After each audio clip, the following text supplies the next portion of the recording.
Good morning, good afternoon, and good evening, everyone, depending on where you are in the world, and welcome to today's TP Talks webinar. Today, I'm joined by Carrie McKelvey, the Vice President of Marketing at Amtrak. Today, Carrie will share with us how one of the country's most iconic brands was able to transform and digitalize their customer experience journey. But first, let me introduce myself. I'm Rebecca Brown. I'm your moderator for today. I'm Executive Vice President and Customer Experience Strategist with Teleperformance. Before we begin, I need to cover a few housekeeping items. As you'll notice, there are several related resources available for you to download in the Resources widget to the right of your screen. This webinar is designed to be interactive. You will see multiple icons at the bottom of your console.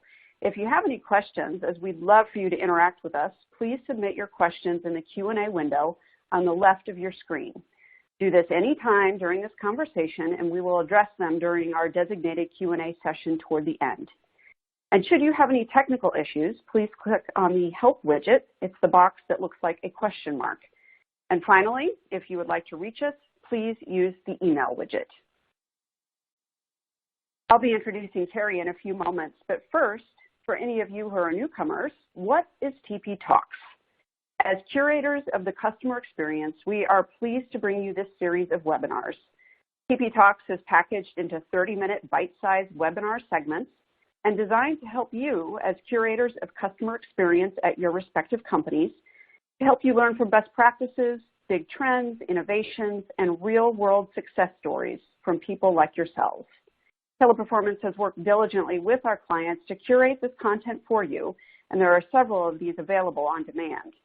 You can access them in the Resource widget to the right of your screen. Your host of TP Talks is Teleperformance. Teleperformance has been serving leading industry brands for more than 4 decades with a multitude of services, including customer care, technical support, customer acquisition, digital solutions, analytics, back office, and other specialized services to ensure consistent and positive customer interactions. In all of these areas, Teleperformance is committed to partnering with our clients to find innovative ways to manage obstacles and succeed. This webinar is a reflection of our commitment to that very concept. We're particularly proud of the awards that we win and the recognition we get from both analysts as well as our clients for the ability to help curate their customer experience.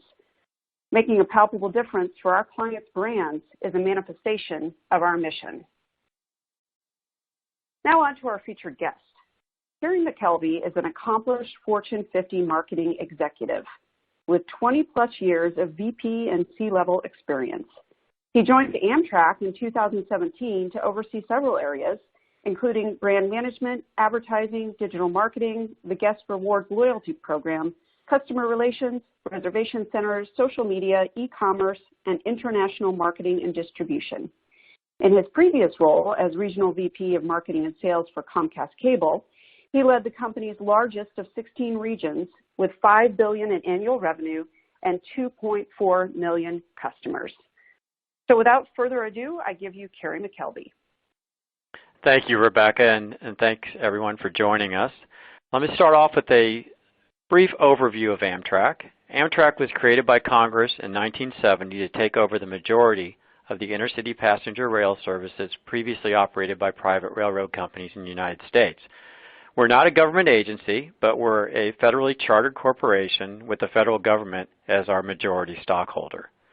We have more than 20,000 employees, and for the 4th year in a row, Amtrak earned a spot on Forbes magazine's list of America's best employers. We operate a nationwide rail network, and we serve more than 500 destinations in 46 states and 3 Canadian provinces on more than 21,000 miles of routes. During fiscal year 2018, Amtrak customers took almost 32 million trips and carried more than 3 times as many riders between Washington, D.C. and New York City as all of the airlines combined. We operate 15 long-distance trains whose routes range in length from about 800 miles to nearly 3,000 miles across the country. In fiscal year 2018, Amtrak posted record revenues of $3.4 billion, and we're on track to reduce our annual adjusted operating loss to 0, which will be a first in Amtrak's 50-year history.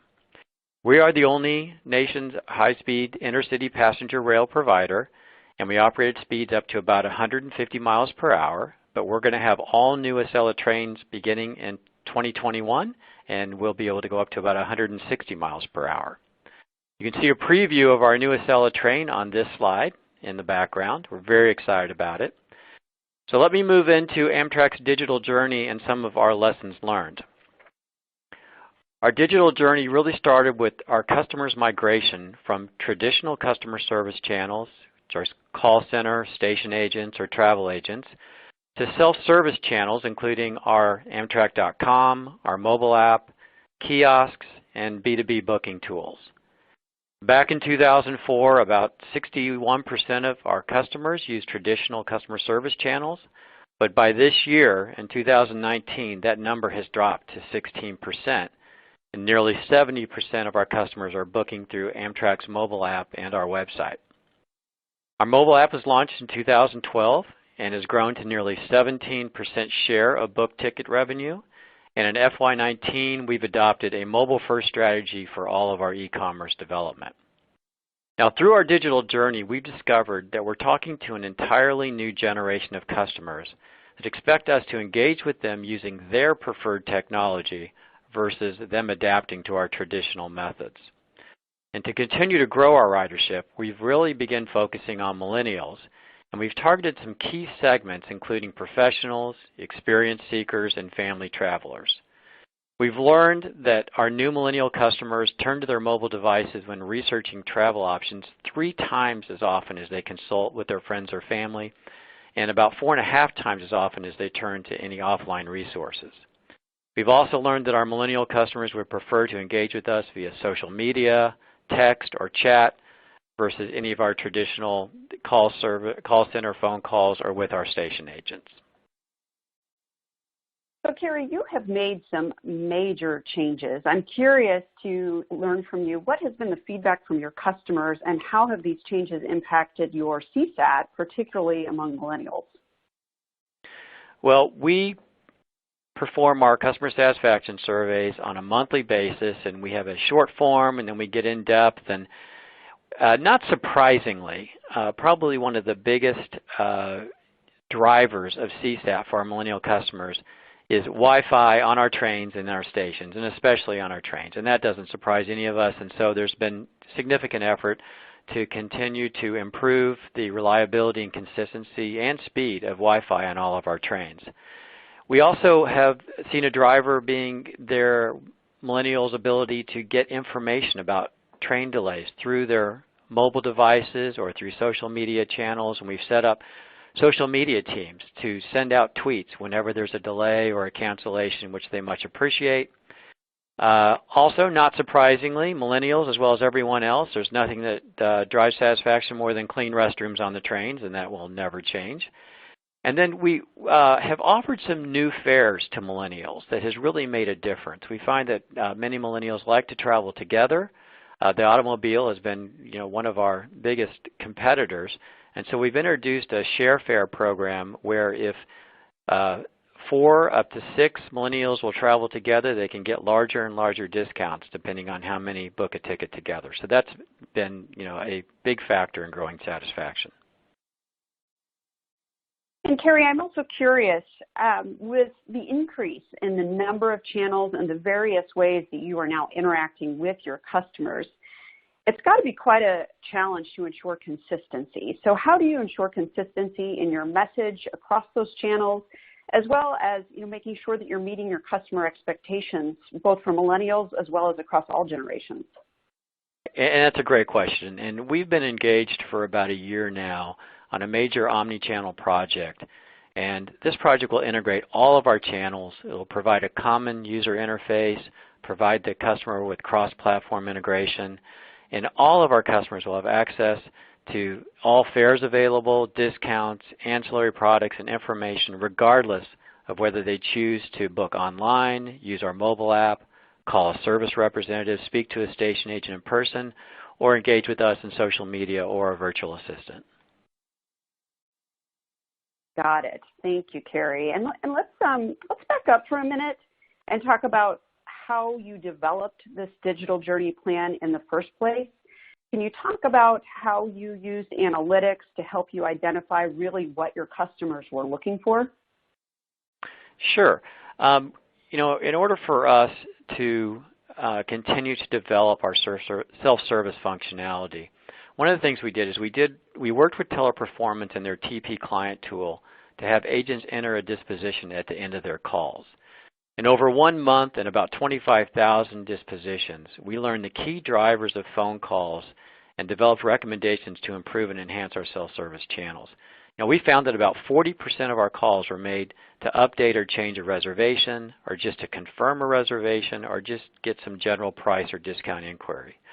So we were able to use this information, and we prioritized our creative changes, and we developed our mobile app, website, and IVR to simplify these reservation modifications, to provide easier to find information on prices and discounts, and make it much easier for them to confirm their trip.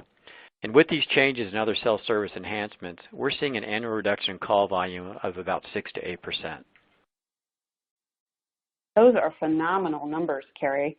So you had mentioned TP Client, which is a proprietary tool that we use at Teleperformance for CRM purposes. But what other technology tools is Amtrak using to enhance the customer experience? Yeah, we've got a number of things that we're using, in our customer experience group.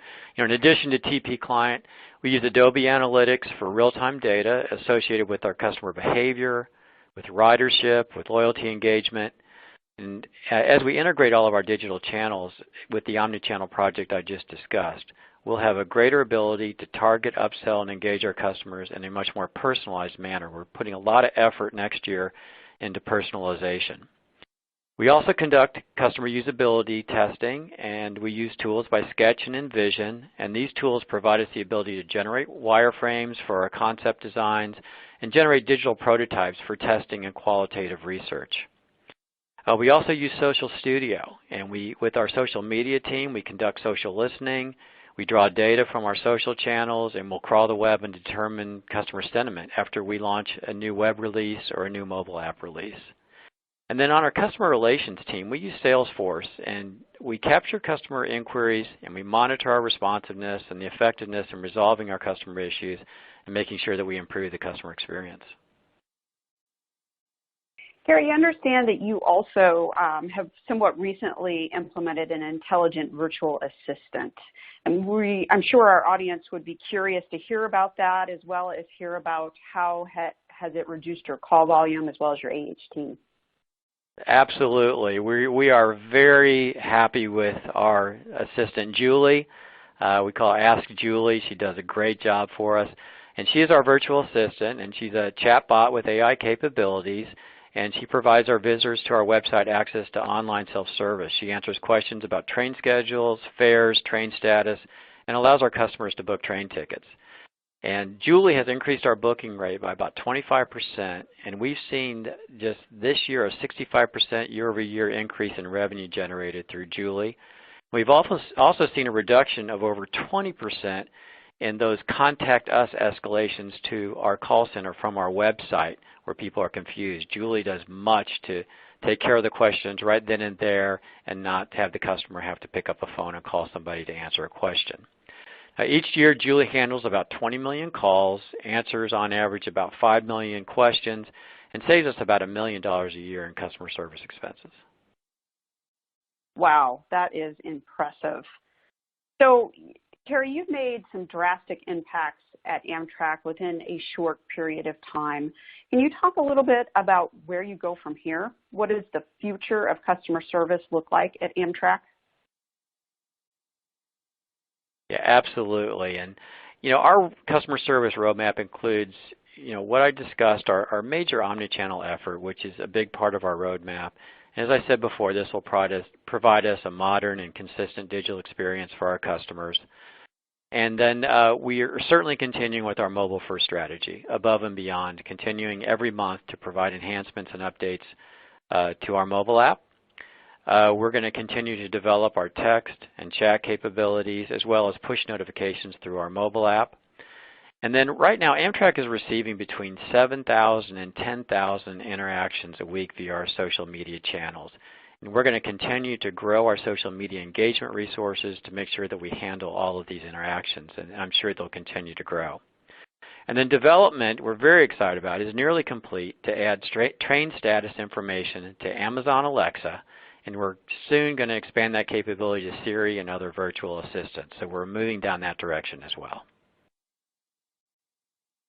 Excellent. So Carrie, we've had a number of questions come in as you've been talking, so I'm going to throw out some questions from our audience at this point. We've got one that is, how do you think that social media is changing the BPO industry? I think it's just evolving. As we look at the BPO industry, as far as we're concerned, the most important thing for us is to interact with our customers, handle questions, book revenue, book tickets, and I think the BPOs are a big help for us, regardless of whether it's through traditional voice or they're texting with our customers or moving into social engagement. And I think probably the change is that BPOs have become more flexible, maybe bringing in a new type of agent that has capabilities that maybe traditional agents don't have. But I think it certainly creates a situation where all of us work together to put together the best way for us to handle our customer engagement, customer inquiries, regardless of whether it's through a computer or a text or through voice. Great. And here's a follow-up question to your virtual assistant, Julie. We've got a question: what technology is Ask Julie based on? Is it the same as your IVR, Nuance, or something different? We do, yeah, Julie is done through our Nuance, and we also, we have some other companies that work with us on Julie, through the artificial intelligence. I don't have that. I can try to get it to you later. I don't have the exact name of that company at this point. Okay, no problem.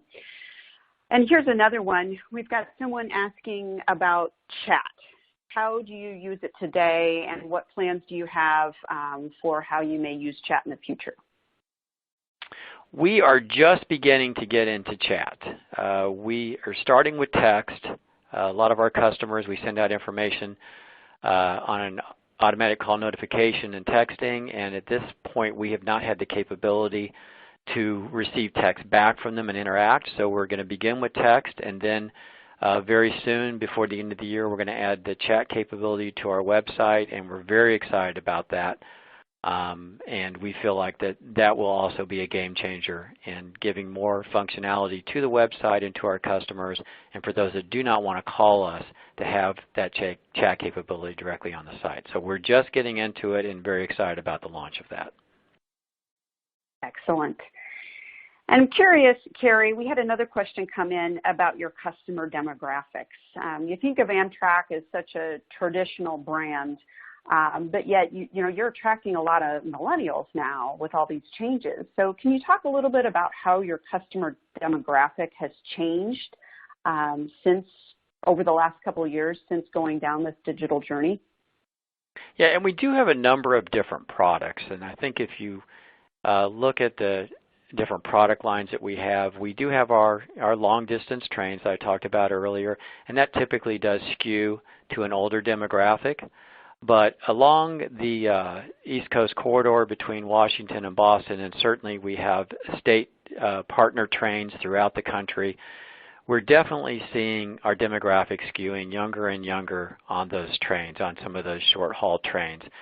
We're finding, especially with millennials, I think everybody is seeing this, that they're not all excited about getting their driver's license and driving. They've very much adopted Uber and Lyft, and also they're very excited about having the opportunity to take Amtrak trains, on their weekend getaways, or if they're going back and forth from college or visiting friends and family. So we're seeing the demographics skew younger and younger on our city-to-city trains. We're very excited about that, and that's been really the emphasis for on building out these self-service channels and putting the focus on the mobile app. Got it. So looking down the list, and we've got quite a few questions here, so this is obviously a topic that's very interesting to people. What about, change is hard. Did you get any internal pushback when you were trying to implement these changes? And if so, how did you overcome that pushback? I don't think, absolutely, and I don't think pushback is the best term for it. I think for us, it's really just kind of the old adage of old habits die hard, and I think people for so many years were used to calling up a call center, booking a ticket, getting information, printing out a schedule, and it's just from our customers that have been with us, and we've had a very stable group of riders and customers over the years. It's just, I think, making them aware that we have new channels available, and the thing that really helps with getting the transition, most of our customers really do want to use the self-service channels through either the mobile app or through the website, and it's just adding more functionality, making sure that we pay very close attention to the customer experience, make it very easy for them to use these channels, make it very intuitive, and then again, adding the key functionality. And one example there is on the mobile app, starting in about 3 weeks, we are adding a wallet capability to our mobile app. And I know that seems rudimentary to many companies already have that in place, but we are adding key functionality for people to be able to store their credit cards and things that will certainly help adoption and make that channel much easier for people to use and to ease that transition from the way that they traditionally book tickets or got information from us. Excellent. Great addition to the app. Here's another one that came in. Somebody's asking, they would love to know if you plan to use agents that are able to handle voice, SMS, and chat simultaneously, or if you would bucket those and have them handle one channel. And can you elaborate on that? Yeah, that's a great question. And I think right now the strategy that we're using is we will have different people depending on what's going on. I think that there are different skill sets and different interests, and we certainly want people to to be in the best place for them where they can embrace how they're working with the customer. And I think that we found that there are certain agents that do very, very well one-on-one on the phone, and we have other representatives or agents that come in that are very familiar with social media and able to engage on social media and very familiar with texting or SMS, and that's something that easier for them to engage in. And I think in terms too on the practicality of how many customers they can serve at a time, it makes more sense to split that up by different agents and not ask one agent or representative to try to do all three of those things. Makes sense. Makes a lot of sense. So here's another one for you, Carrie. Does Amtrak envision the evolution of their digital front office impacting any of your current back office tasks? That's always a challenge, I think, for any company. And we use a reservation system that has been around for a long time, and it's a solid reservation system. And so we have no desire to make any changes there. But certainly all the enhancements and all the things that we do in e-commerce affects how that interacts with our reservation system. And so we have a very, very solid and very creative IT team here at Amtrak, and they're doing a very good job putting front end onto the reservation system that can handle a lot of the enhancements that we're doing. But that's always something that we have to take into account, and that certainly impacts the development time that we have. And here's another one for you, Carrie. We've got quite a list here. What tactics do you use to change or update customer perception of Amtrak? and demonstrate how this is not the Amtrak that it was 5 to 10 years ago? Yeah, it's kind of the old, it's not your father's Oldsmobile type of thing. But yes, we Exactly. have we just launched our new ad campaign back in April and May, and we spent a lot of time with our ad agency, and we did focus groups and research, and we found some very interesting things about our brand that our customers and customers to be, they see us. Amtrak is a very classic brand, but they also see us as very exciting, and so that gave us a great opportunity to kind of put those two together. And so we came up with and launched back in, again, the April-May timeframe, a whole campaign around Get Carried Away. And they were about, 97% digital with our campaign. So we've developed a campaign for digital display, YouTube video, and paid search. And so that's, one thing that we've done to, really change the way people view us, to appeal to a younger customer base. If you, as you see, the images that we've put out there, they certainly reflect a very diverse and multicultural audience, and it makes a big difference on how we're perceived. Absolutely. And then we've got one more question here about how you deal with repetitive responses, how you change people's perception in regard to responding with social media replies instead of the more typical phone call or ticket-based options. We embrace it.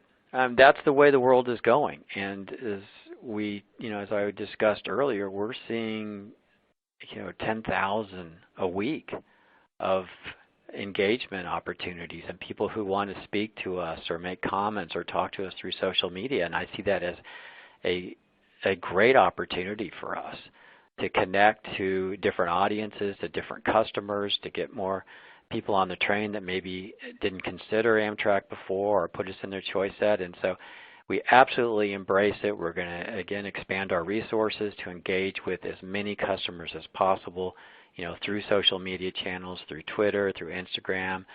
We have a social media team that is actively out there with influencers and engaging with customers, from our standpoint, as well as responding to questions and things that come in. But we think it's a great opportunity for us, and we're going to continue to build those resources and engage with as many customers as we can. Terry, here's an interesting follow-on question to that one. Do you think in the future that social media is going to be the only way to give support and make an experience?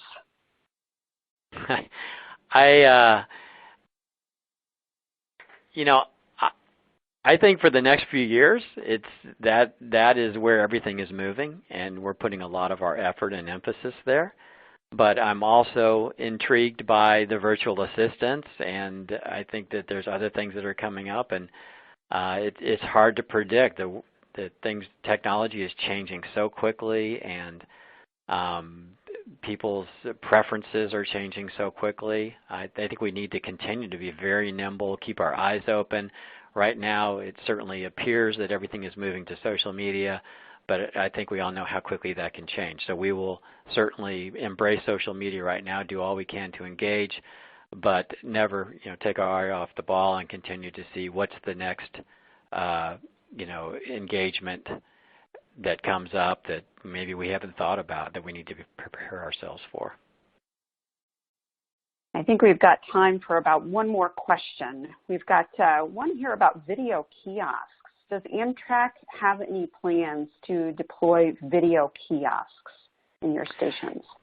We are launching, or we are coming up with, our kiosks are about 13 years old, and they had about a 5-year life, but we continue to use them. But we are in a project right now to put out next generation kiosks across many of our stations, and we're going to add significantly more functionality. It will be part of our whole omnichannel project, but we do not have plans right now. They will be capable through IP to interact. We don't initially have plans, but If we find that that's something that customers are very interested in, it's something that we can enhance with the kiosks that we're putting out there. But we really believe right now, from what we can see, the kiosks are very useful at some of our stations as a backup, but we see so much moving to mobile and to mobile apps that we don't anticipate really that after maybe the next 5-6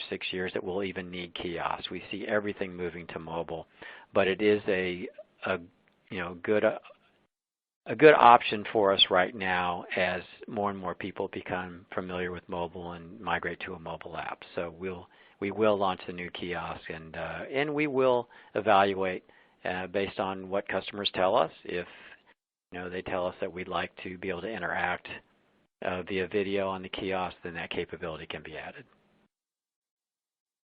Great. Well, we are about at the end of our time. I want to thank you, Carrie, for sharing this amazing digital journey with us. I'm confident that our listeners are going to walk away with some new ideas as well as some renewed energy around their own digital journeys. Before we wrap up, one quick note, one last reminder to download our resources and watch our other webinars on demand in the resource window to the right of your screen. And once again, Carrie, thank you so much for your valuable insights and for your time today. And for everybody else, thank you for joining and have a great rest of your day. Thank you.